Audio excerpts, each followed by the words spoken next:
Police state, that's what many protesters here in Toronto, where the G20 Summit of Economic Leaders is taking place, have called it. $1 billion spent on security, 20,000 officers deployed, officers who left this car after it was attacked by protesters who have since written on it, police state, which is what many have characterized it. Out here on the streets of Toronto, protests have been going on all day. They've really been going on all week, but they've culminated today, which is when the actual G20 summit began. Now, many of these protesters were peacefully marching, rallying for various causes that they believe are not being heard by the leaders who are meeting here in Toronto. Many are still surrounding me, although the actual protest ended officially a while ago, ended by riot police. These protesters wanted to get down to the 5-kilometer-long fence that's 12 feet high in order to bring their messages to these economic leaders. They did not make it there. They were stopped blocks away by riot police. Now, behind me, this is another one of the cars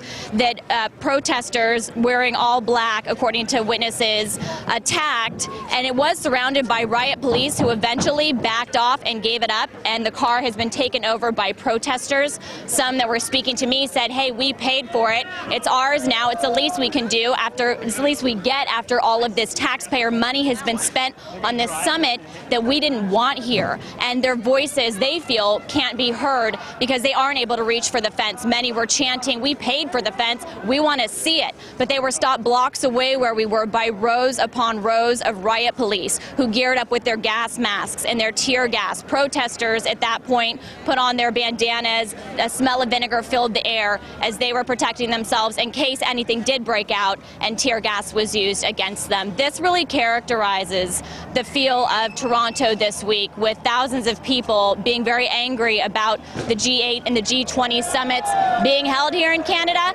as well as the leaders and what the policies are that they're making that they believe take into account the desires of the elite and corporations and not the people, which all these protesters and activists took to the streets today to demonstrate.